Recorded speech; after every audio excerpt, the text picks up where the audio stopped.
கேரளாவில் உள்ள சபரிமலை ஐயப்பன் கோவிலில் ஆவணி மாதம் நடை திறப்பதை ஒட்டி தமிழகம், கேரளம், கர்நாடகம் போன்ற பல மாநிலங்களில் இருந்தும் தமிழ்நாட்டில் பல மாவட்டங்களில் இருந்தும் ஐயப்ப பக்தர்கள் மாலையிட்டு இருமுடி கட்டி, சரணகோஷம் இட்டு இருமுடி கட்டாத, மாலை போடாத பக்தர்கள் பொது தரிசன வழியாக ஆயிரக்கணக்கான பக்தர்கள் கலந்து கொண்டு ஐயப்பனை தரிசனம் செய்தனர்.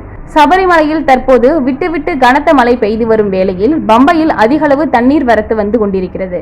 அதன் காரணமாக பக்தர்கள் யாரையும் பம்பையில் குளிக்க அனுமதிக்கப்படவில்லை. மேலும் பம்பையில் காவல்துறையினர் கயிறு கட்டி பாதுகாப்பு பணியில் உள்ளனர். தினமுல்லை மாலை நாளிதழ் செய்திகளுக்காக சபரிமலை சன்னிதானத்திலிருந்து மண்டல செய்தியாளர் மதுரையில். நம்மளுடைய சபரிமலை ஐயப்பன் ஆவணி மாத நடை திறப்பையொட்டி பக்தர்கள் வருகை அதிகரிப்பு.